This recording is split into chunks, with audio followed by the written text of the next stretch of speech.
listening to Her Profit Era, the podcast for founders who want a business that actually works. A business that's profitable, predictable, and pays them well. I'm Cindy Kumar, a CPA, a fractional CFO from Abbotsford, BC, Canada. I'm the person founders call when they're tired of high revenue months with no money left over. I started this podcast because too many founders were chasing sales while their margins, cash flow, and bank accounts told a completely different story. I believe profit and money in the bank is the standard, not a bonus, and that every founder deserves clarity around their numbers.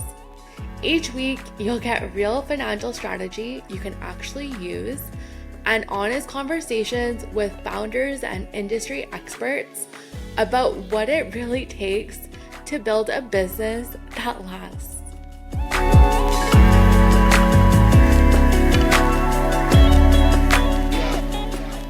Today's guest is someone who knows what it's like to build a business from the ground up, sit across from investors on Dragon's Den, and be on Dragon's Den as a guest dragon himself.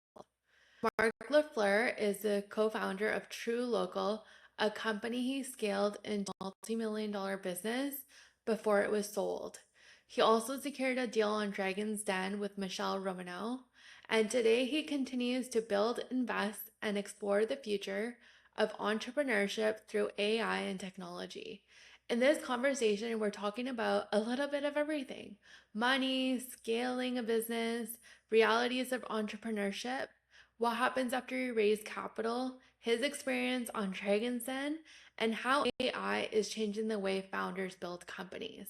There's a lot of lessons in this episode for anyone who is building a business, so let's get into this conversation. Hi, Marc. Thanks so much for joining me on Our Profit Era. Yeah, I'm excited to be here.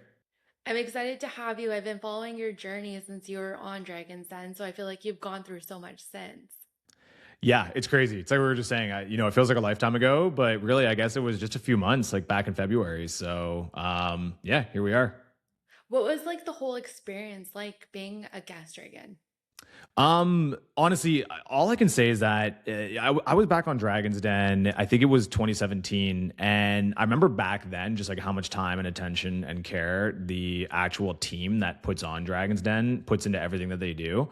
But I think seeing it on full circle and coming back as an actual dragon was kind of like a next level thing. Like I did not realize how much Molly and the team put into and how much they care about it. Like they are everything. They are like the spirit of Dragon's Den.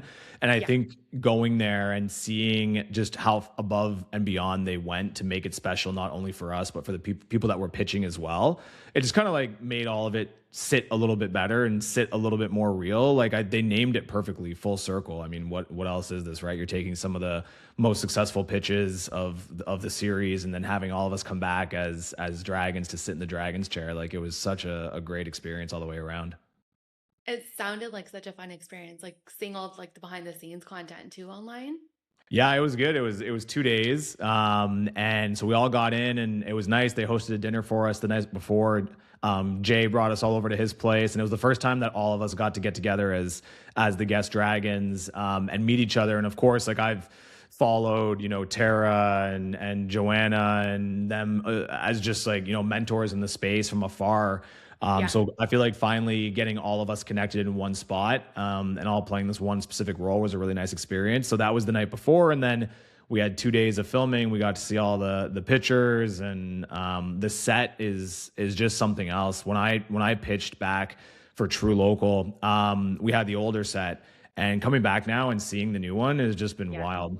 It's such a beautiful experience to see it live. I've always said this forever. I'm like, I feel like Dragon's Den is a bit of a rite of passage for Canadian entrepreneurs. So whether you need the money or need the deal or not, it doesn't matter. If you go there and you think you have something that Canadians need to know about from a business perspective, it's the best opportunity and the best stage to get that story heard. So not only is it good for business, I think just being able to actually go stand in the den is worth it on its own. Yeah, for sure. I've heard that from so many like Dragon's Den. Like I've had so many businesses on the podcast as well, and that's like the same kind of thing that they've been saying too. And I think also just watching the show, you learn so much. For sure. Well, I think that's part of it, right? Business is like one of the most open-ended things in the world. Like literally, like the very nature of business is like an infinite amount of possibilities that require an infinite amount of creative solutions for it. So you can't teach that in a business program. Like you can't teach it in an MBA. And as soon as you try to distill what business is into a series of predictable steps, you're just going to lose, because what you'll find is that, by step two, something has changed. Or by step three, the entire plan is no longer useful. And I find that the only way to get experience, if you're not actually in it, is to listen and absorb as many other people's experiences as possible. So watching Dragon's Den, I'm not surprised. I remember before we pitched on Dragon's Den, we literally rewatched every single episode multiple times. That was like 13 seasons, 12 or 13 seasons. Yeah. And not only did it help prepare to pitch, but it also just gave us a better understanding of all the different challenges and problems that other people are facing, and understanding what's normal and what's not. Pain, tears, failure, that's all normal. It just comes in different flavors. Success is rare, but also incredibly inspiring. So when you do see someone who's won and who's made it, I've always said that like I want to hear more success stories. Like I want to hear what people did after they sold their companies or after they got an investment. Like I want to hear how those wins got celebrated, because that used to motivate me to want to go ahead and chase after that. So I think if anybody gets any of that out of watching Dragon's Den, especially Full Circle, then we've done our jobs. That totally makes sense. What was it like hearing the pitches? Like, was anything scripted, or did you have like a criteria of what you were looking for as an investor? I think no, nothing scripted. I think that everybody has their own flavor when it comes to how they invest. For me, when you're doing angel investing, you're not always investing on the business, you're investing in the person. I think that's actually one through line when you talk to pre-seed or seed round angel investors, is at the end of the day, the business is so early that you don't necessarily have, strong data points to make a proper valuation. So really all you're doing is saying, hey, do I like this idea? And do I think the person in front of me is the one that can bring it to life? And there's a lot of different ways that someone can explain to you how they're going to be the ones that'll bring it to life. But, at the end of the day, you just kind of want that. I like stubborn founders. I need people that are coachable and can learn when there's an obvious answer. But I like stubborn founders who just won't take no for an answer, who have been essentially told that their idea is horrible, or just willing to essentially run through any wall they can to bring it to life. So that's just kind of like the type of founder that I was. Like I was very stubborn, and it worked out for me. Maybe we did it harder than it needed to be, but at the end of the day, it worked out. So for me, I'm always looking for, okay, sure, if it's an industry that I find somewhat interesting, then it kind of gets my ears perked up. But at the end of the day, it could be an industry that I find really interesting, but I don't believe the founder is going to pull it off, or vice versa. Maybe it's an industry that I don't have much faith in at all, but I'm like, yo, this founder is going to make anything happen. So that's usually what I'll look for, is kind of the very obvious chip on the shoulder. And I think you kind of saw it where, the deal I'm most proud of is with the Hornet Energy guys. Ironically, it kind of hit both things for me. I'm a runner myself. I actually had been actively looking to switch away from, the synthetic gels and find something more natural. So that already kind of got me going. But just Jeremy and Madi are like your like typical textbook hungry chip on the shoulder. Like I wouldn't want to be standing in their way. I'd bet on them all day. Yeah, that totally makes sense. And when you were like building truLOCAL, you were on Dragons and you got a deal with Michele. What was that whole experience like? Yeah, I mean, she's amazing. I think there's a lot of there's a reason that a lot of people that go into Dragon's Den are looking to get a deal with Michele.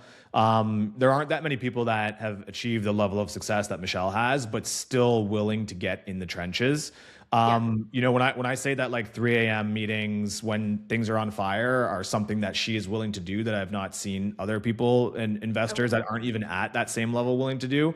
Like she really gets in on it. And she did help us in those early days too, just to understand things. And I think for anybody who's sort of destined for success, like if you're a green founder, you're just getting started, but you're like destined for success, like no matter what, you will be successful.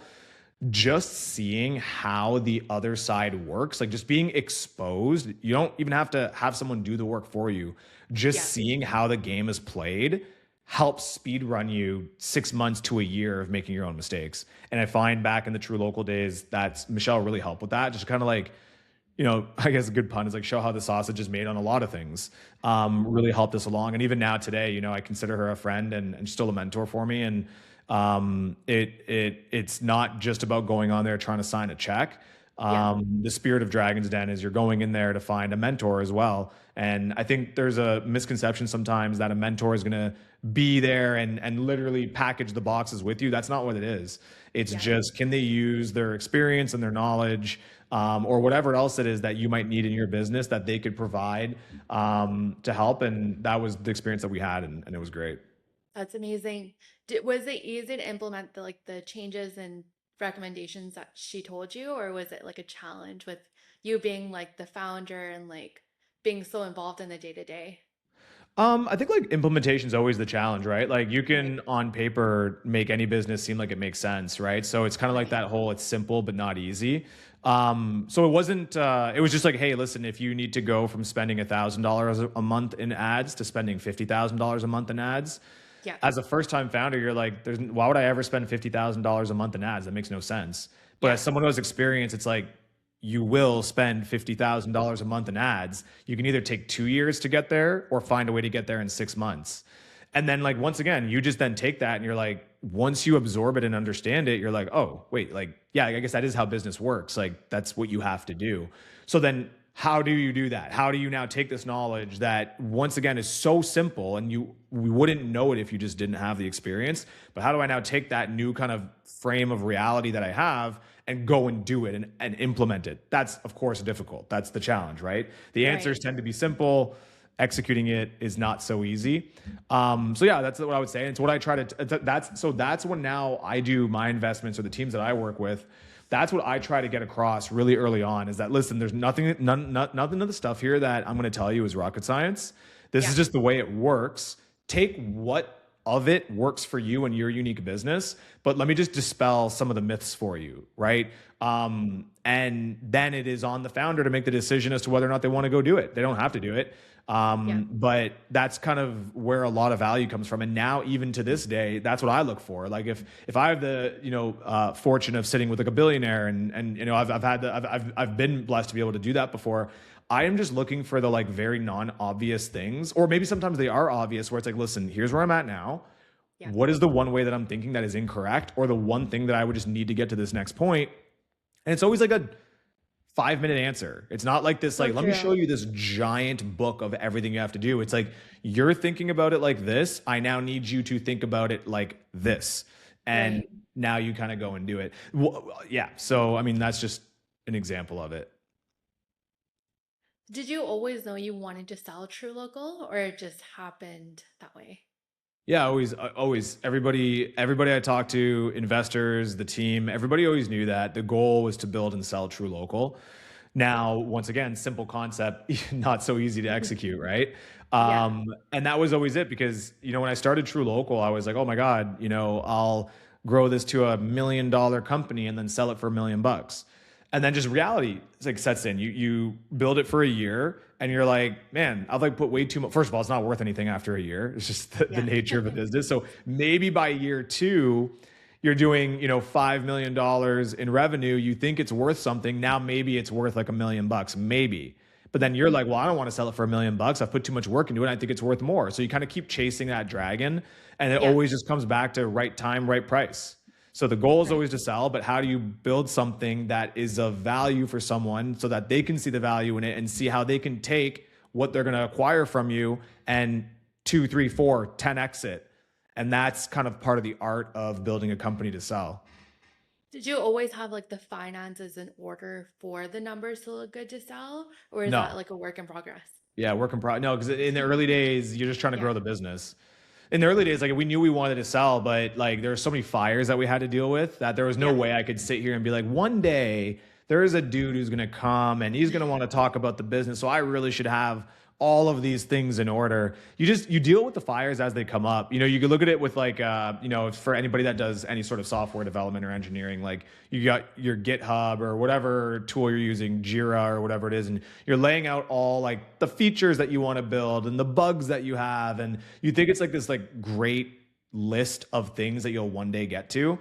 We would Yeah. just start calling it the graveyard because it's where ideas go to die, because every time you want to work on something that seems like it'll help the business, a fire or some new priority jumps up and takes up that week of work. So when you think about the idea of, maybe I should put together some sort of like pro forma or, some sort of deck that is going to go ahead and get this thing ready to sell, there was Yeah, never a time that was the focus until we were actually having the real conversations. that totally makes sense. And did you have like a bookkeeper and accountant early on? Yeah, I mean, we had bookkeeper early on, but we didn't have an accountant. Ironically, that was one thing that people were always like super tripped out of. Is like Yeah. they were like, you don't have like a financial controller. Like at year four, we were doing like I don't know, like 14, maybe even more, like $14 million, and we just had a bookkeeper. And so we were Oh, like wow. thinking about working with a fractional CFO and all this stuff. And it wasn't until we actually did bring on a financial professional who ended up being just an absolute stud.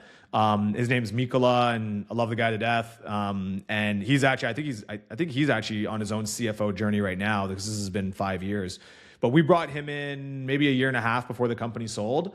Yeah. And thank God, because that made all the difference at the time. But once again, it just wasn't a need for the business. Our books were in order. Like we operationally, as a founder, there's a certain point where it's kind of like the truth is like as a founder, you don't care that much about your balance sheet. Like as a startup entrepreneur, you care about money in the bank. So you care about your cash flows, and then you care about your business's health metrics, right? I've always said that revenue it's kind of like a steroid. It's kind of like you're on steroids. Like you can look really, really good because you're using these steroids, like this revenue. Yeah.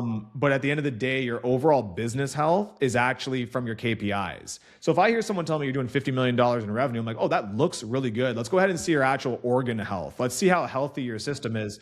I need to understand your retention. I need to understand your average order value. I want to understand your cohorts. That's what I care about. And so when you're running a startup, all I cared about was the cash flow in the bank. Like, do I have enough to make payroll and continue marketing? And are the KPIs of the business in order? Of which we never needed a CFO. We didn't need that level of sophistication. We had it covered. And then because the investors were angels, we didn't have this like giant VC pressure to be like, hey, listen, we want a quarterly report on everything you're doing. And we just got to keep everything kind of just up to date and file our taxes every year. And we worked with BDO, who was the accountant at the time.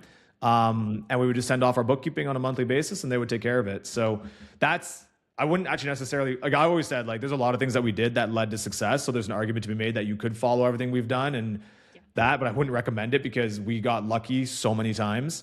So if I was to give advice now to someone, I'd probably say like, get a financial professional sooner, just because then when the time does come, you're way more cleaned up. And we take that now moving forward into our businesses. But yeah, at the time we just didn't know any better. We didn't know. We didn't know what we didn't know. So true. Yeah. What's like one money lesson you wish you would have learned sooner? Uh, a money lesson that I wish we knew sooner. Um, honestly, just going through, actually, I think it was actually ironically Michelle who told me this, but going through, and this sounds basic, but you just kind of at a glance, go through every line item that the business is going through every month. Like just literally go through every single one with your bookkeeper because you're going to find that you're being double and triple charged for things, or like subscriptions that you thought you canceled, or like orders that you placed that now you're just being like randomly billed by a vendor. There's probably like a percent or something of just overcharges that you have that are going on in the business, that if you just go through it every month with the effort of cancel things, like just scratch stuff out and go back and do it, it's actually quite effective. So I mean that's probably a good one that people should consider. I think yeah, that's probably like a useful one for sure. That's such great advice. What made you transition from like a product-based business to now working in like AI? Because I'm just thinking of like Tara, she went from like candy to chips, still in like a product base, but you're doing something completely different now. Yeah, I mean, like, truLOCAL was a means to an end. I wanted to build a company and sell it by the time I was 30. And the best opportunity that was in front of me at the time was to sell meat online. I was literally doing door-to-door meat sales before we started it, right? So it's what I knew.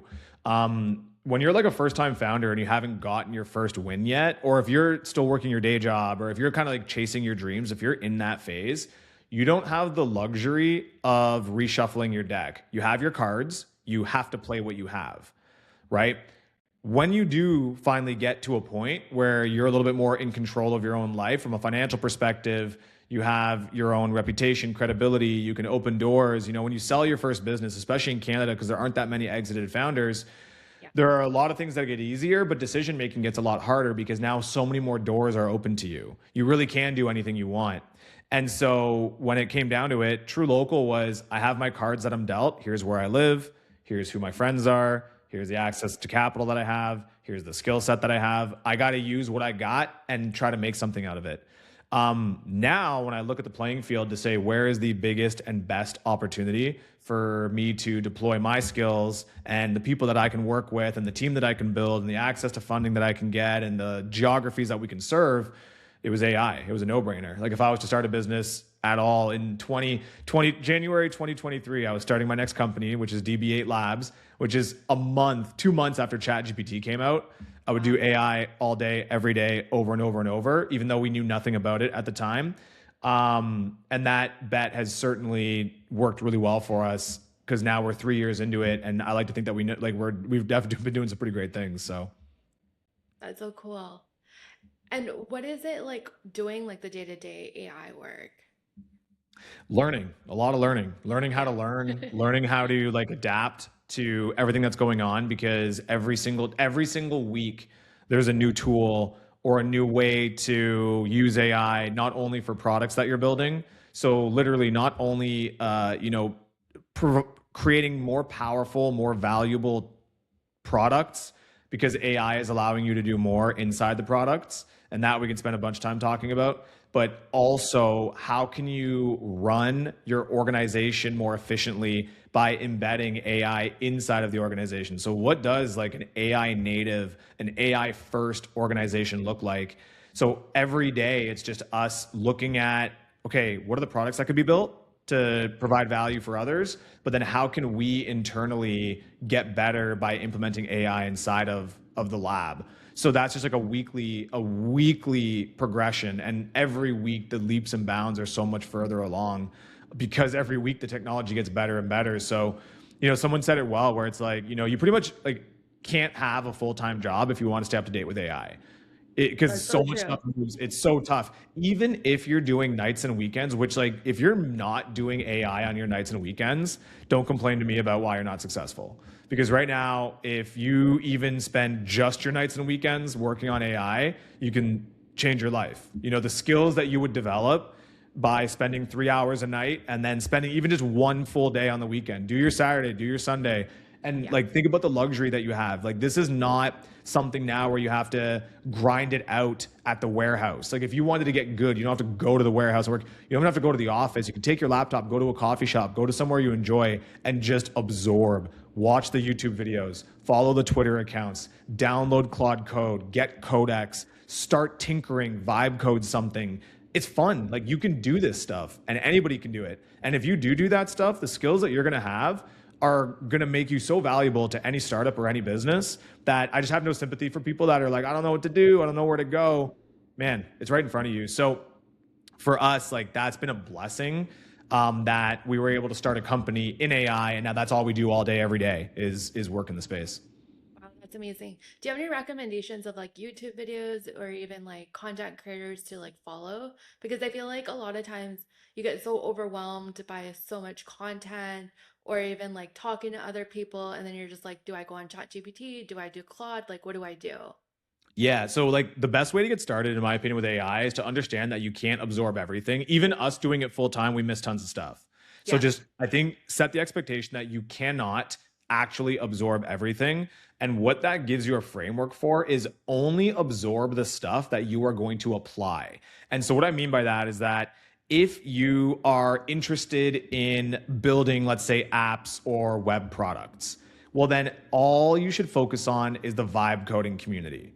Okay. So if you're just like right now, I follow all the kids who are making viral apps. Yeah. Well, just stay focused on how you can vibe code with, codecs or whatever it is. That's your obsession. Your weapon of choice is codecs, and your content creators are going to be, you can follow like the Cal AI kids as an example. They have their whole community, the App Mafia kids. They're building that on a regular basis. They're teaching people how to do it.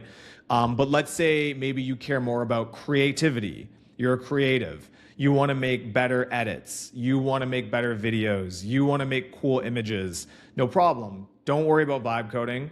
You're not going to go use Codex. Maybe what you care more about is the creative tools like Higgsfield, or you care a lot about the video models. So you're focusing on like VO3 or whatever Google is putting out there. And then continue down the ladder. Maybe you care more about workflows and automations and agencies and things like that.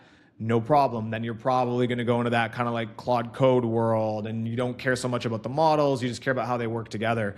And so right off the bat, that will make it so that, let's say you spend a day learning how to just install Claude Code, and you're like, wow, you get that, like, you're like, you get that first unlock, right? Everyone gets their first like wake up call. They'll do something and it's like, whoa. And then you're drinking from a fire hose and you're down. But I see it a lot where people spend an entire day, they'll download Claude Code. They had no idea what they were doing. They literally were like, how do I download Claude Code? They screenshot the ugly Claude Code quick start guide and they throw it into Chat GPT, be like, what does this mean?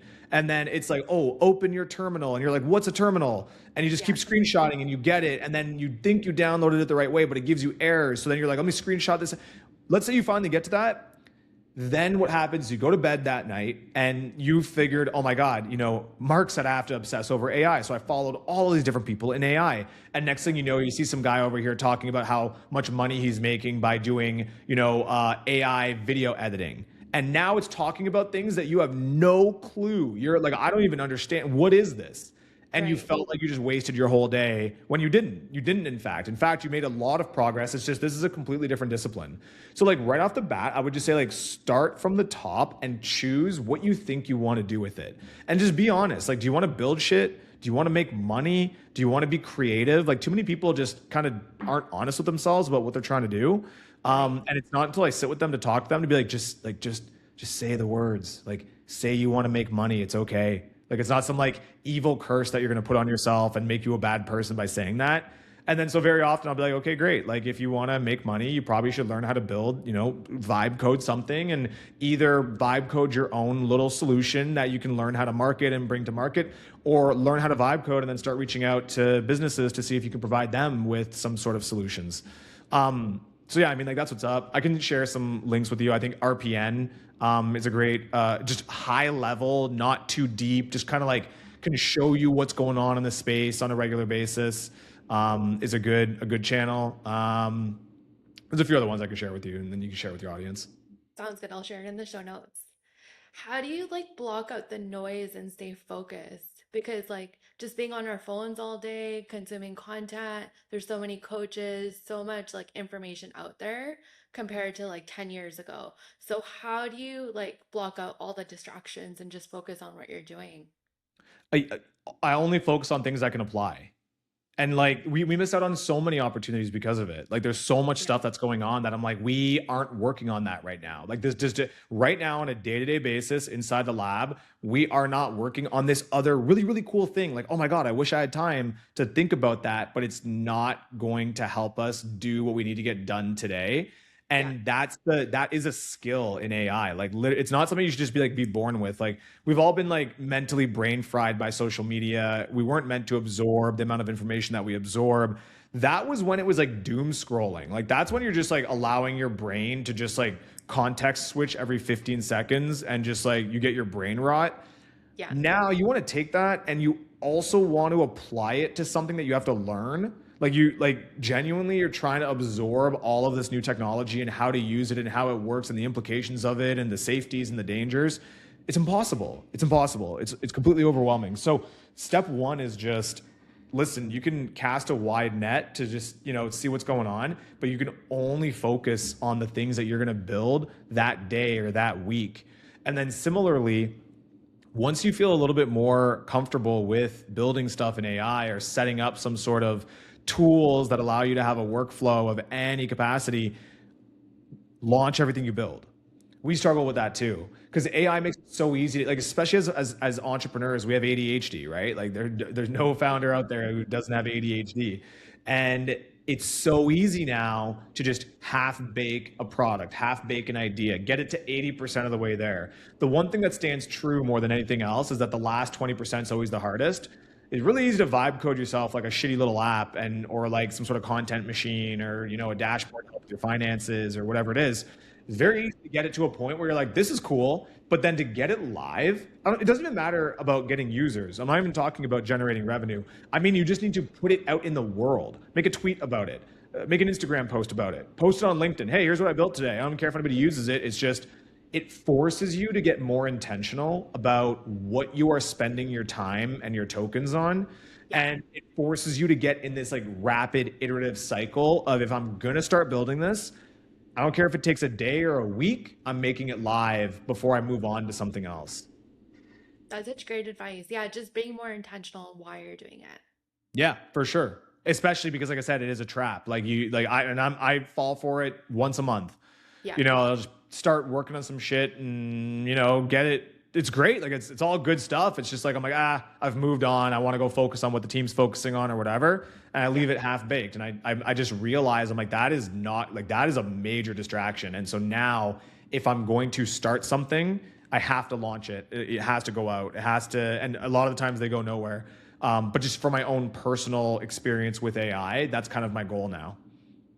Outside of like AI, do you often get like random like business ideas that you want to start running and then you have to hold yourself back and be like, no, I'm working on AI right now? Like every hour, like Yeah. every hour, there's like an idea that we have, but it's also, I think, making it very apparent that ideas are worthless. Like we've always known that. Like as founders and entrepreneurs, we've always known that an idea is worthless. Execution is everything. And the perfect example of that is you've seen so many horrible business ideas, like the stupidest thing in the world. But you Yeah. get a rock star founder who's just like a master executor, and they take this horrible business idea and they make it something amazing. Vice versa. Here comes the MBA graduate. They have the best business plan in the world. The idea has been validated and crunched on in a million different ways. ChatGPT has glazed you up saying you're the next Elon Musk, best idea ever, Yeah. and it goes nowhere because you can't execute on it.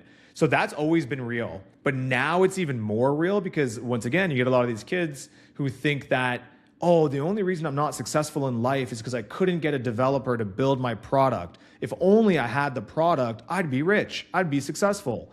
And, someone who's actually done it, you sit on the sidelines and kind of laugh and be like, your product is like 15% of what this business needs to be. And so now what people are realizing very much the hard way is that a product is not a business, because anybody can build a product now. Anybody who can speak English can go and create an MVP or a trial version of the product they want. And guess what? That person didn't become a millionaire overnight. Yeah. They didn't get a ton of users overnight. And they start to realize like, oh, wait, a product is not a business. So once again, now that the barriers to creation have disappeared completely, you have to be even more disciplined with the ideas that you look to take to life. And that's why I was giving the example of like, look, like if you're a creative person, you got to be careful because you'll start 50 projects and see none of them to fruition. You can have all the ideas you want, but if you're gonna open up like a terminal and you're gonna start working on this thing, you really got to try to bring it to market before you move on to the next thing. What do you think separates businesses now? Like there's so many similar products, similar services. Do you think it's mainly like the founder story or like the community they built? There's a few things. I mean, like from a personality, like from a genuine business perspective, Yeah. speed, adaptability, how fast can you put features out there? How fast can you take feedback from your audience to make the product better? How well can you adapt to new competitors in the space or your features now becoming part of ChatGPT or Claude Code? So like speed and adaptability from like a literal business model perspective. But then at the end of the day, the way to differentiate is through distribution, right? And distribution is everything from organic, social, your own, founder-led growth style content, your network of UGC content creators, your network of influencers, your Discord or WhatsApp or Slack communities, your YouTube channel.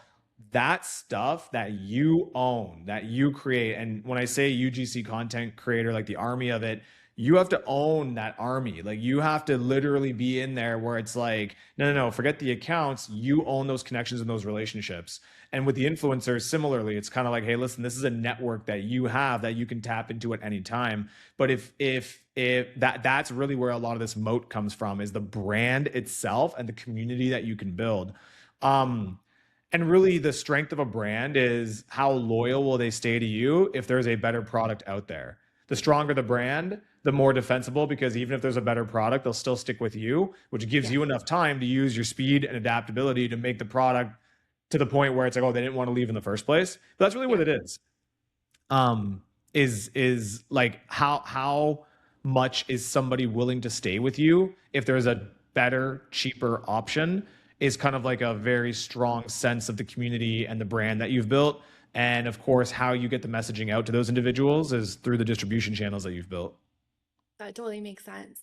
What are your thoughts on like urgency? Because you hear a lot of founders say like, I want X number of clients or hit certain number in revenue, and then they get the inquiries coming in and then they just delay it. Like, I'll get back to this person tomorrow, and then that person just finds someone else.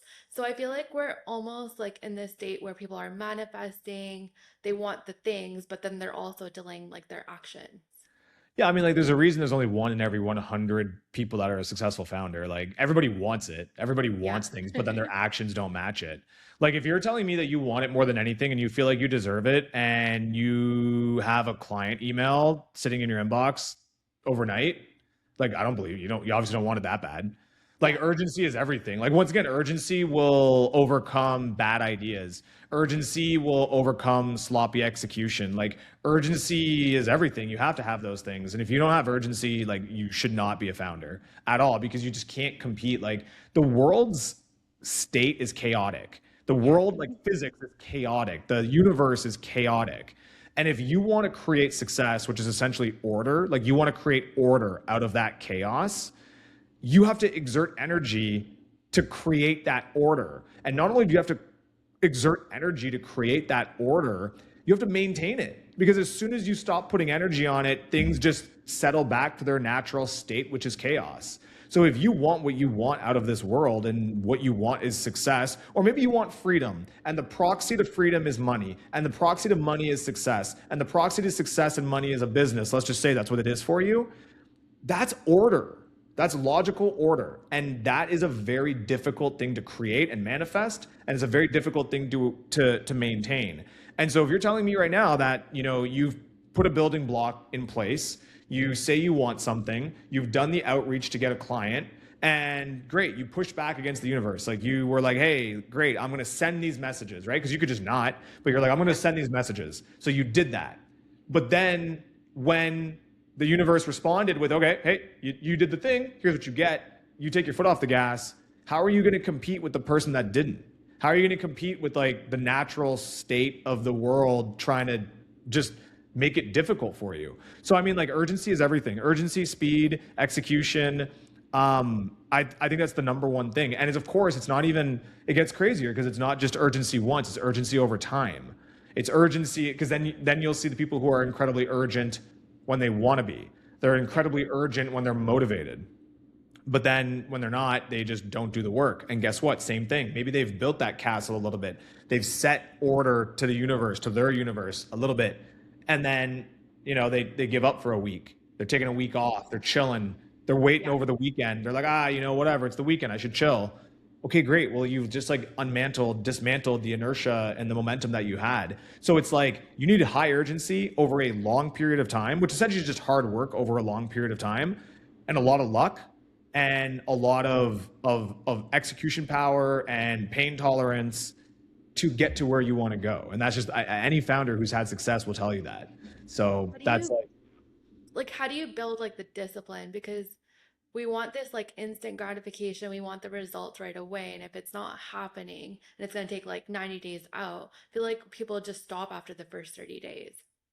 yeah, I mean, yeah, they just weren't destined for success. I mean, like, the universe is going to reward those who are worthy, and you can't find success in 30 days. You can't find Yeah. success in 90 days. You can't find success in a year.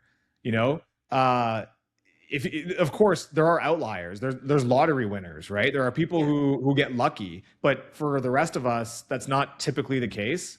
You have to essentially have your challenges match your ambition.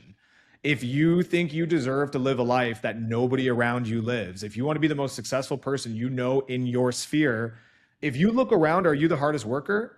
Do you bring the most value to the world? Do you have the best ideas and the best ability to execute? If the answer is no, then why do you deserve more than that person who is risking and willing to take on the burden? Why do you deserve more? And that's just kind of what it is. And I find that you'll see it, like people that give up after 30 days, it's like, yo, like I think a lot of the time it's like you had a false sense of reality on what it takes to be successful. And once again, usually, like, it's not like you're supposed to know this out the gate. It's just that if you want success more than anything else, failure is not an option. Is never an option. And instead of giving up when it gets hard, you just get annoyed. Like, you just get annoyed. You're like, damn, this is harder than I thought, but I don't have a choice. I got to keep going. Right. And that's what I say. Like, in my book, I literally talked about this, where it's like 3 years in and you haven't found the success that you thought you were going to get in 30 days.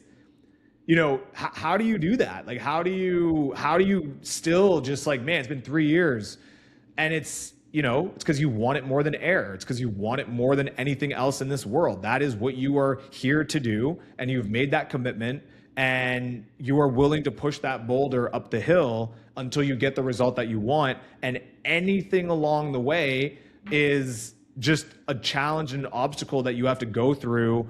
And yeah, there probably is about 1,000 more than you thought you were going to have to deal with, but it doesn't matter. It's just, you got to keep it going. So it's not like a discipline. It's not like you come out of it and you're like, I'm this disciplined person, so I will, and you tell that to yourself. So I will apply this discipline that I have to get success. That never works, because discipline is like, you are disciplined. It's not something you can just like tell yourself.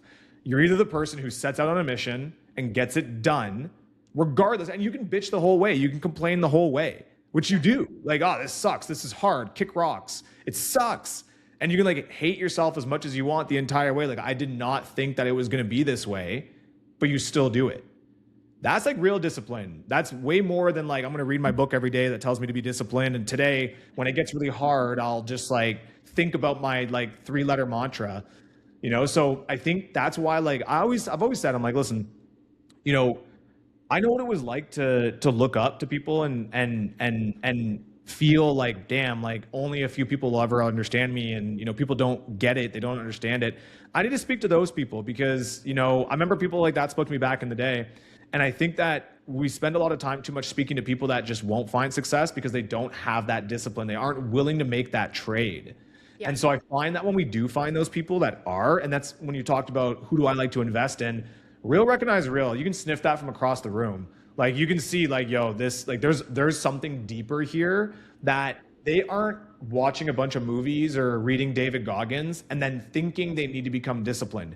These are disciplined people at their core. Like, they are a disciplined individual. So, you know, discipline and motivation help on the way to success, but they are not the core ingredients of it.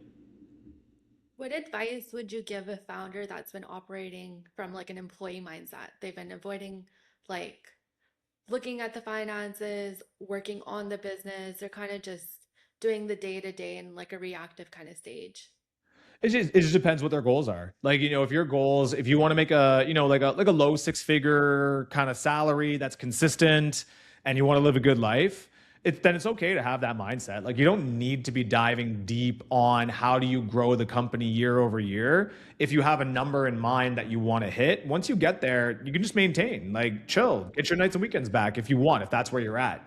Yeah. If you're in a growth mindset where it's like, it's never enough, we got to keep pushing it until there's some sort of liquidity event and you got to keep that momentum going, well, then you have to evolve along with the business. Your skills have to evolve. Your knowledge has to evolve. All this has to evolve along with the business. And so at any point in time, if you stagnate, then your business will stagnate. And so inherently, you do eventually, if you're on this growth pathway, have to migrate past the employee mindset. And so really that's a scary thing though, because the only real difference between employees and entrepreneurs is risk. Employees don't like risk, founders take on risk all day. So there's actually not really like a skill set thing that can't be learned. Like all the skills that an employee has, a founder can have, and all the skills that a founder has, an employee can have. But that like tolerance for risk is very different. So a lot of the times what you'll have happen is like, there'll be this like specific barrier that's like scary and annoying that you don't want to learn about. You know, you have to do this thing to get your business to the next level, but you don't want to do that thing. Yeah. And so because you don't want to do that thing, you actually get to sit back and not have urgency and not push forward. It's like, oh, there's a barrier here. I don't really want to deal with it. So I'm just going to kind of hang out in this like zone. You know, like you can't tell that to someone because they get mad, but they know it's like, oh damn, I know exactly what I got to do, which is fine. But that's the difference between the employee and the entrepreneur. Is like the entrepreneur is going to be like, okay, I hate this. I don't want to do this, but I need to do this. So let me go tackle it. So I would say when I look at like transitioning from the employee mindset, that is a uncomfortable set of things that you need to learn and do to become a founder. And on that particular one, it just kind of seems like risk. It's more like, are you ready to take on that risk? And if so, then you got to realize, okay, I'm an employee where I'm used to having an organization tell me what to do and there's safety nets and I just got to focus on my particular task. Well, now you know that you have to start thinking more about how is this going to grow? What's the top line like? And then you think about how do I get the top line up? Well, literally, how do I do that? Like, what are the pillars? Okay, well, marketing. I don't know how to market. Yeah. Thank God for YouTube and ChatGPT. So like learn to market and like continue on that way. That totally makes sense. Yeah, I just had a call with a CFO client this week, and she's just been delaying like doing the billing. And then I had to tell her, I'm like, the faster you do the billing, the faster the cash hits your bank account. And then you don't have to feel like you need to use your line of credit to pay your employees. But it's Yeah. just like that shift in the mindset of, okay, like what activities do I need to do on a daily basis so that money moves quicker? Yeah, 100%. Yeah, money moving quick is a big thing for sure. Like the velocity of capital is a real conversation topic. Yeah, for sure. Do you have any advice like from a cash flow perspective And like in protect your cash general? flow. Yeah. Yeah, like watch your cash flow. Yeah, I Um want to know your thoughts. Yeah, I mean, it's so different depend on so many different businesses.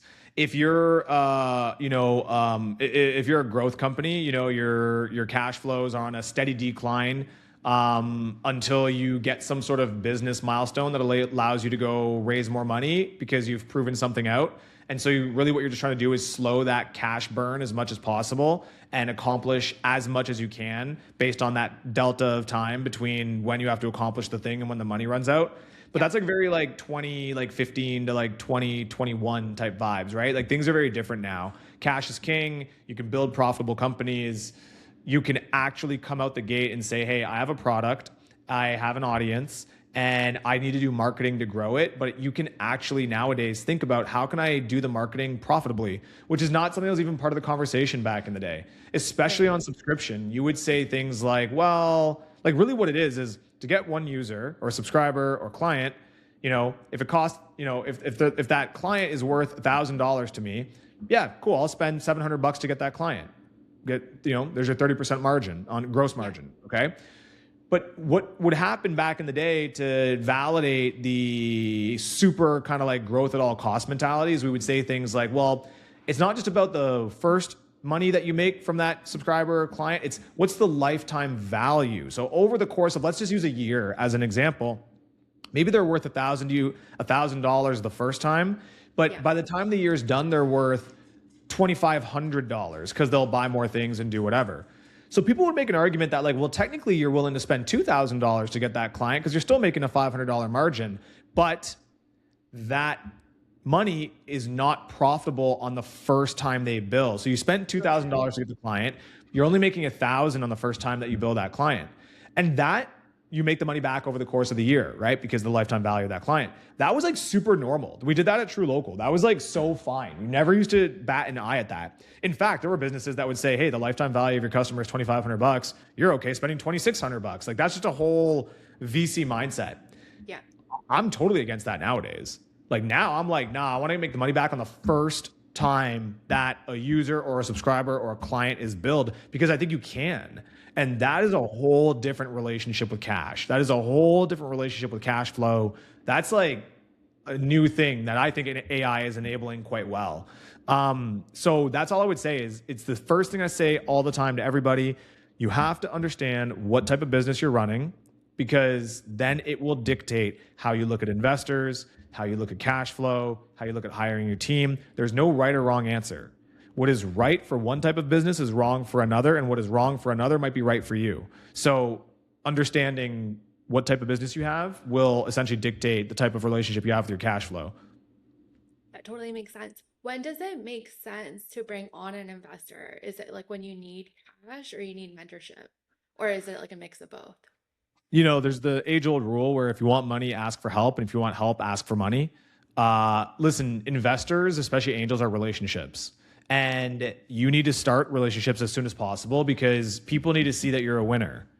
And you need to be a winner. And Yeah. only winners have this mindset, because if I tell you, for example, meet everybody as early as you can, show them what you're working on as early as you can, whether or not you need money, because then you know in a year when you maybe do need money, you get to be like, remember when I told you all these things that I was going to do because I'm a winner?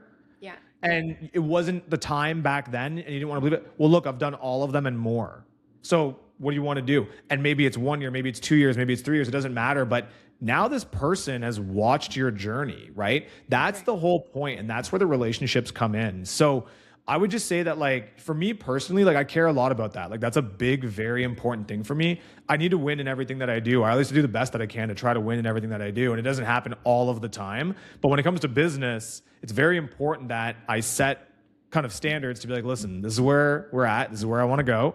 And whether now is the right time or not, I'm just telling you, I'm calling our shot. And, you know, then when it does come time to raise, it's a way easier conversation to be like, remember me from back then?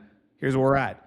And that's like a way better place to be than to be in a situation where it's like, oh shit, bad things are happening. I need to go get money from people and they don't know who you are. They have no background. Your business looks like shit.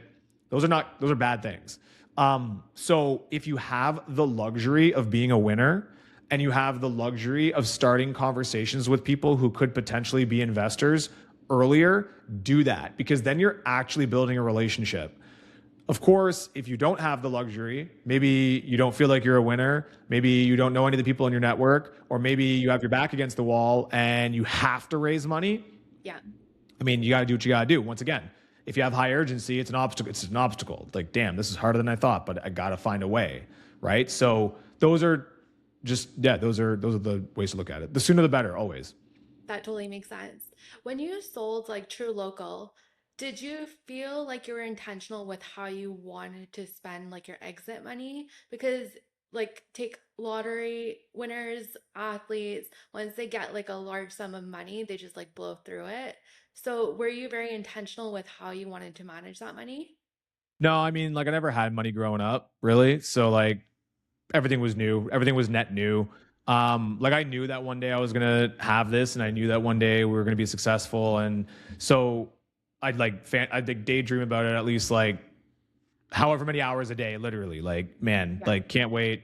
I want to get this win. Life's gonna change, all that.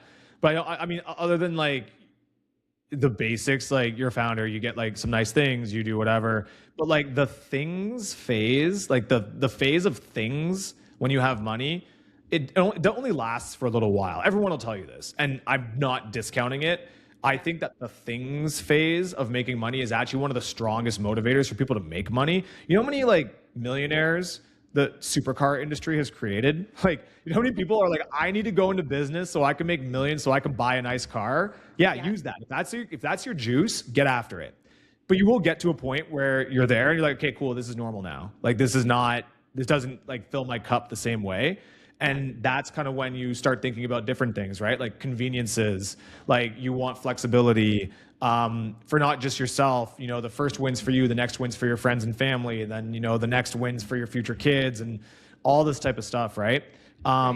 So no, I wasn't overly intentional other than I will now kind of put a piece of the puzzle that is Marc Lafleur that has been missing into place, which is like, I believe that I want this in my life. I don't currently have it. Let me put that puzzle piece in place. Yeah. There was no game plan after that. It was like, let's get after it and then see, what this newly completed Marc Lafleur looks like, with this new context and the new skills and the person that you had to become to get to that point, and we'll evaluate from there. That makes sense. What do like the next 3 to 5 years look like for you? Honestly, we just want to be at the forefront of building AI products, and I think we will. I think that, it's a bet that we made 3 years ago. I think that we're learning a lot. I think that we think about AI really well. I have no interest. I mean, at least not today. Like we're not looking to train models. We're not looking to create foundational models, nothing like that. But we know how these things work and we know how to apply them. We know how to create businesses around them. And I still think we're just getting started. So like, we just want DB8 Labs to be like a real player in the space. When we did truLOCAL, it was cool and it was fun. But I didn't wake up every day being like excited about selling meat online. It wasn't like, oh my God, like my passion, I can't wait. Like, hell yeah, like we're gonna get you the best steak. It was, it means to an end. And I loved the brand and I loved the team. And honestly, I loved the customers as well. Like they supported us so much. But with AI, I feel like it means more because it's what the whole world revolves around this right now. You can always find success as a founder and entrepreneur at any time, anywhere. That's the beauty of entrepreneurship. It's the beauty of capitalism. It's the beauty of being able to say, hey, listen, I will take on all the risk to try to create something of value in this world. I'll be rewarded proportionately based on that. You can always find success at any time with that mentality.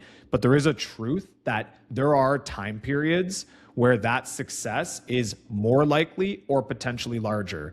And when you think back, the number one time around then was the dot-com boom. The biggest companies today were built during that time. Yeah.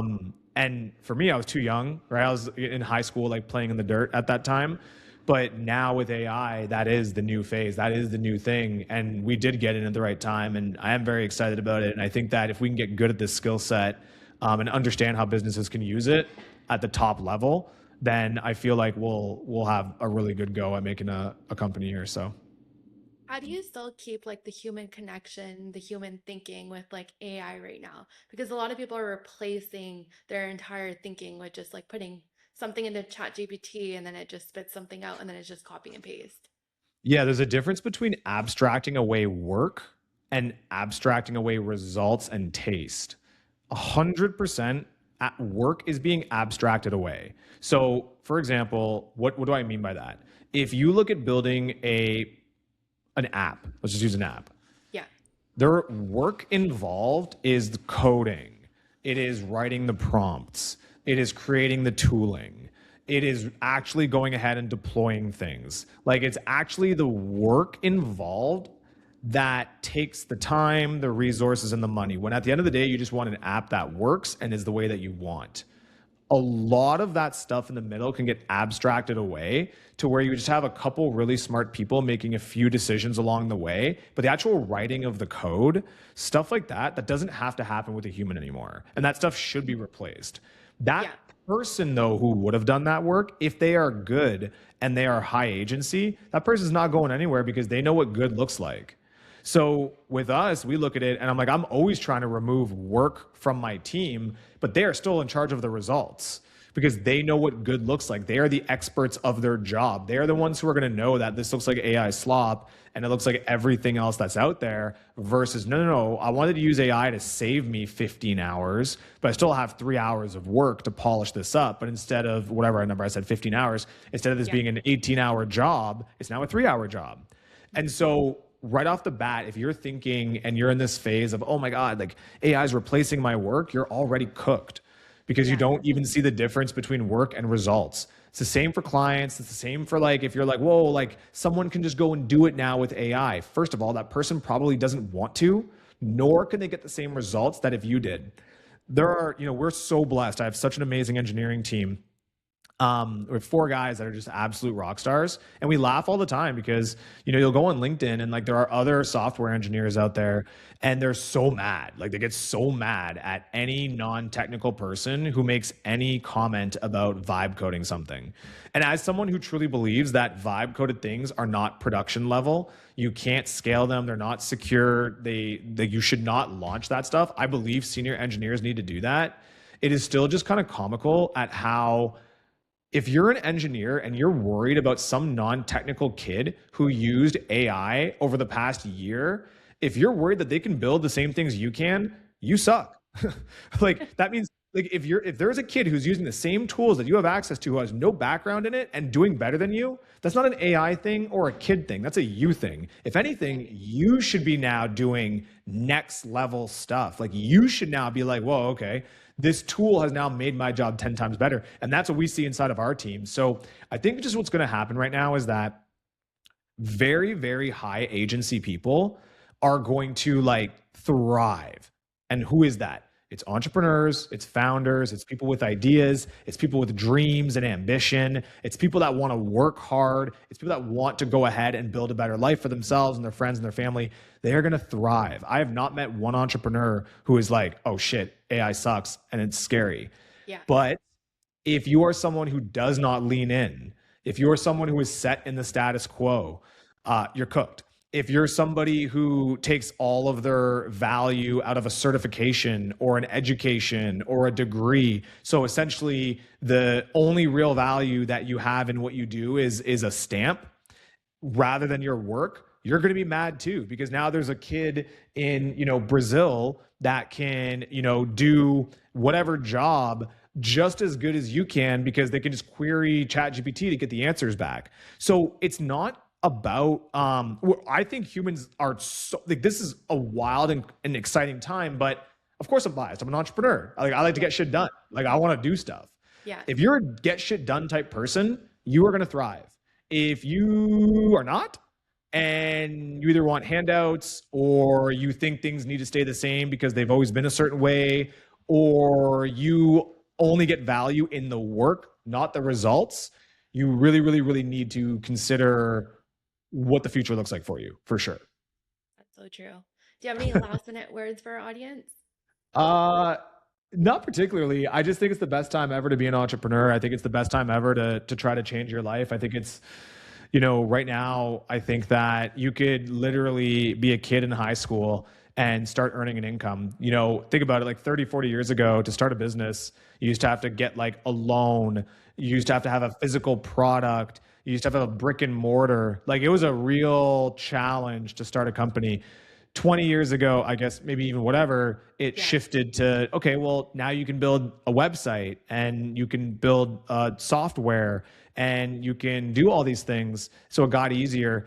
10, 15 years ago, you can spin up a Shopify shop online in a weekend and use some drop shipper to fulfill your orders. The barrier got even closer. And now, during the span of this podcast, somebody could have put a landing page saying that they are offering a service, and they could have done that and start collecting leads and start working on that. And even if they just get one client as a kid, that's game. You've now learned high agency. You've learned urgency. You've learned scrappiness. Now you're going to learn the steps of like, ooh, okay, I made this website. Now how do I fulfill? It's beautiful. It's beautiful. And I hope that people start thinking like that a lot more, because I think for anybody who does, it's such a great time. What is the best way for our audience to connect with you or even learn more about your book and like what you're building with AI? Yeah, I mean, just hit me up on Instagram. It's at Lafleur, so just at my last name. You can go check out marclafleur.com. You can check out db8.com. But yeah, connect with me. I'd love to stay in touch. I could chat with founders all day. So exciting times. So get after it. Thank you so much for your time, Marc. No problem. Thank you.